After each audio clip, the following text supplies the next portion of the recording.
Bueno, yo quiero señalar en principio que los derechos humanos son derechos de todos los hombres y de todas las mujeres, que la idea central de esta doctrina es que en el momento en que una sola es violentada, todos somos agredidos, por lo que en términos generales, si un hombre es flagelado o torturado, todos somos igualmente torturados. Y que con el mismo sentido y propósito, si otra persona es despojada de la propiedad, todos, absolutamente todos, somos también ultrajados. Los derechos humanos son el mínimo irrenunciable de la dignidad humana, la esencia de la civilización y por supuesto el fundamento de todo régimen de democracia y libertad.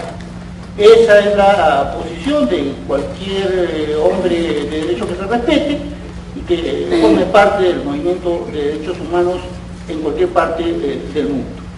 El derecho a la propiedad está establecido como derecho fundamental en nuestras leyes internas, particularmente en la Constitución y en el Código Civil, pero no solo allí. El Perú ha suscrito un conjunto de tratados internacionales en los que, por supuesto, aparece como un derecho fundamental el derecho a la propiedad privada. El Estado tiene, en principio, la obligación de respetar el derecho a la propiedad privada de todas las personas y por supuesto de adecuar, el deber de adecuar el ordenamiento interno a fin de que haya un goce efectivo de tal derecho por todos aquellos que viven en este país llamado Perú. El Estado tiene la primera obligación, pero en defecto del cumplimiento de sus obligaciones, evidentemente está el sistema, particularmente el sistema interamericano de protección a los derechos humanos, como vía o mecanismo hacia el cual se puede acudir en demanda del derecho a la propiedad y el derecho a las garantías judiciales y a la protección judicial, si es que estas no son amparadas en el territorio nacional. El derecho a la propiedad privada aparece en la Declaración Americana de los Derechos y Deberes del Hombre en 1948 y posteriormente en la Convención Americana de Derechos Humanos, ¿no? Creo que debemos tener todos muy en claro que esta convención señala que toda persona tiene derecho al uso y goce de sus bienes y que la ley puede subordinar tal uso y goce al interés social, que ninguna persona puede ser privada de sus bienes excepto mediante el pago de una indemnización justa por razones de utilidad pública o de interés social y en los casos y según las formas establecidas por la ley. Entonces, los grandes tratados de derechos humanos del Sistema Interamericano de Protección a los Derechos Humanos protege y garantiza el derecho fundamental de todos, absolutamente de todos, a la propiedad privada de nuestro patrimonio y de nuestros bienes. La idea central que subyace en los tratados internacionales y en el sistema de protección de los derechos humanos es que el derecho a la propiedad privada es un derecho humano básico, fundamental, debidamente reconocido y protegido.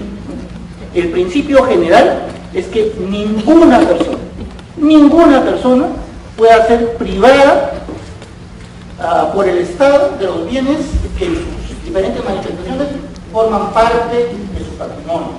Claro está, de manera excepcional, y esto debe entenderse así, de manera excepcional, absolutamente extrema, el derecho a la propiedad privada puede ser subordinado al interés general, es decir, como ha dicho la Convención Interamericana de Derechos Humanos, en ciertas circunstancias, en excepcionales circunstancias, los Estados partes pueden desapoderar a los particulares de sus bienes con el objeto de utilizarlos como propios para el cumplimiento de una finalidad de bien común.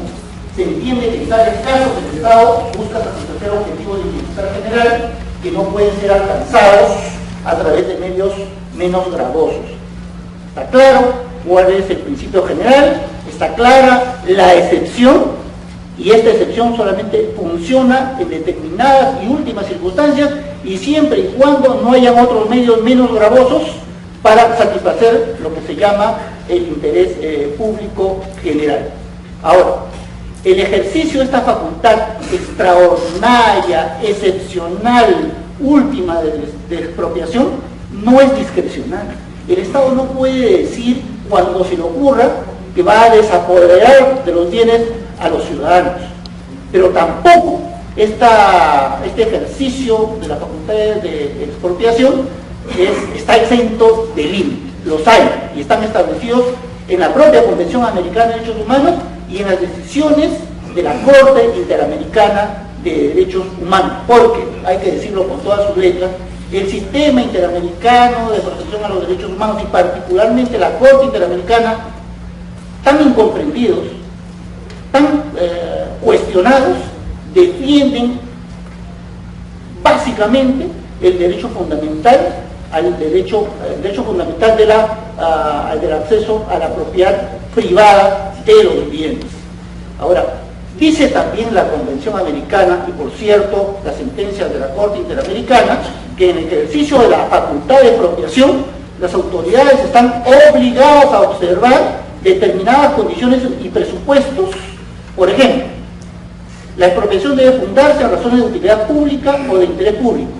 Debe sujetarse al pago de una justa indemnización y limitarse a los casos y practicarse en las formas establecidas por la ley.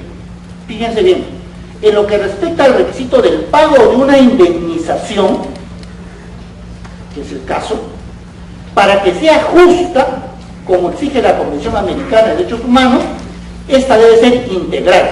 Es decir, que la persona expropiada no puede quedarse en una situación de indemnidad, o debe quedarse,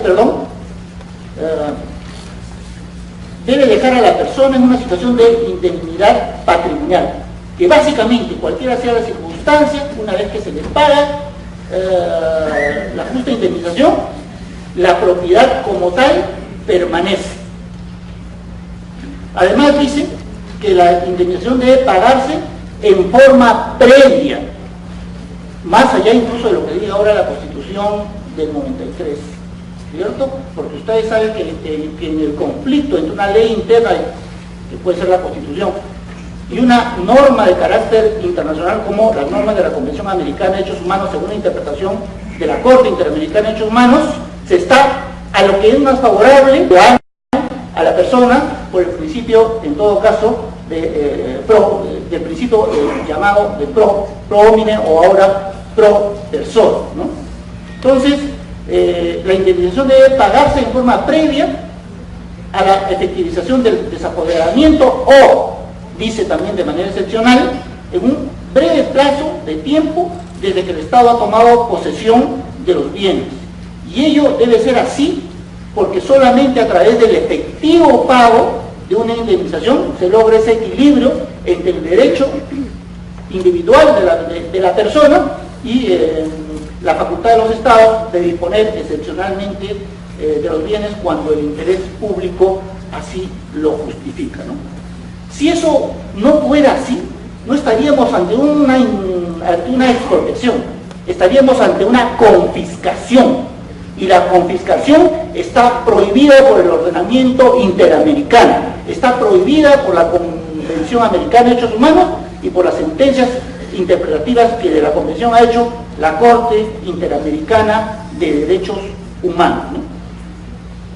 Sorprende, eso sí, que siendo tan clara y siendo viable el recurso al sistema interamericano de protección a los derechos humanos, en 37 años, ninguno de los afectados, absolutamente ninguno de los afectados en el Perú, haya recurrido al sistema interamericano de protección a los derechos humanos, en el entendido además que el Estado peruano nunca ha cumplido con los derechos que les corresponde a ustedes establecidos en la Constitución. Pero la posibilidad de recurrir al sistema siempre ha estado presente, y la Comisión Interamericana de Derechos Humanos desde 1996 ha conocido casos y le ha dado la razón a los peticionarios respecto del derecho a la propiedad privada. Se lo ha dado en principio al Comité de Madres Monseñor Arnulfo Romero en 1996, porque en 1985 las oficinas en las que tenían algunos de sus bienes fue intervenida por la policía y hubo un desapoderamiento ilegítimo de los mismos.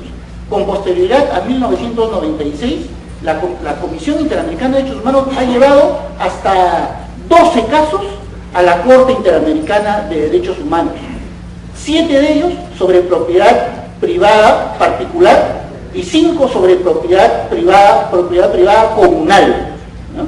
Entonces, de estos 7 que tienen relación directa con las expectativas y los derechos que ustedes tienen, habría que decir que de esos 7, en su mayoría, es decir, 4, fueron sobre casos de Perú. Los casos Varo Sipches versus Perú, Abril Alosilla y otros sobre Perú, 5 pensionistas versus Perú, cesantes y jubilados de la Contraloría versus Perú. Y en esos 4 casos, la Comisión primero y la Corte Interamericana después satisfacieron las peticiones. Es decir, declararon que el Estado peruano había violado en perjuicio a estas personas el derecho a la propiedad privada. Entonces, sí es posible acudir, y la Corte ha estado concediendo las peticiones a quienes han logrado acudir finalmente ante esa instancia.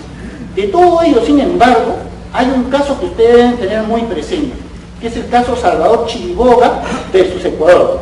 Los hermanos Salvador Chiriboga versus Ecuador, sobre el cual voy a volver en un minuto, ¿no? Quiero decir que los casos presentados por la Comisión han sido ganados ante la Corte, con el añadido de que parte fundamental de sus alegaciones sobre la materia han sido recogidas por la Corte. Yo insisto en que lamento que durante 37 años no se haya acudido ante el sistema interamericano de protección, porque la vía siempre ha estado presente y siempre está ahí. En septiembre de 2006, recién, se acudió a la Comisión Interamericana de Derechos Humanos. Las asociaciones Ballinas Granados y Ballinas López presentaron una petición a la Comisión Interamericana de Derechos Humanos por violación al derecho a la propiedad y el derecho a la protección judicial, ¿no? Lamentablemente, en noviembre del 2011, 5 años después, la Comisión Interamericana de Derechos Humanos declaró la inadmisibilidad de la petición presentada, pero no por responsabilidad de la Comisión Interamericana de Derechos Humanos, sino de los peticionarios, porque los peticionarios no agotaron la vía interna. Ojo, hay que tenerlo muy en claro, ¿no? Ya se han establecido una serie de cosas importantes. Yo para terminar solamente quiero decir que, por ejemplo, el Estado peruano se defiende de una manera distinta a nivel interno y a nivel internacional. A nivel internacional reconoce la deuda. A nivel internacional reconoce la sentencia del Tribunal Constitucional, reconoce lo que ha señalado la comisión creada por este decreto supremo para dar cumplimiento a la sentencia del Tribunal Constitucional. No argumenta prescripción alguna, no señala que ya pagó, en absoluto, ¿cierto? Ahí hay una serie de argumentación del Estado que debe ser utilizada por todos nosotros. Yo simplemente termino señalando que es importantísimo el caso Salvador Chiriboga versus Ecuador. Revísenlo, está en la página web, en la que justamente hubo una expropiación de un fondo en Quito, y la Corte Interamericana de Derechos Humanos le dio la razón y estipuló que debe haber un pago previo, un pago correcto y además de acuerdo a la valorización del mercado. Por lo tanto, esa argumentación sólida, fundamental, que vale para el caso peruano, ya ha sido también convalidado por la Corte Interamericana de Derechos Humanos. Yo termino simplemente señalando otra vez que como hombre de derecho estoy con esta causa y que como parte del movimiento de derechos humanos me identifico con vuestro propósito, señalando claramente que el derecho a la propiedad es un derecho fundamental, que las deudas se pagan, y simplemente termino, ya ahora sí, señalándole que de manera gratuita se está estableciendo en la página web del Colegio de Abogados y en otra que se está creando al efecto, el mecanismo, la ruta establecida para que absolutamente todos los bonistas y todos los afectados por el tema de la reforma agraria puedan saber claramente cuál es la ruta, cuál es el procedimiento para obtener los bonos, y si han obtenido, cuál es la ruta para poder cobrarlos previa valorización. Muchas gracias, muy amable.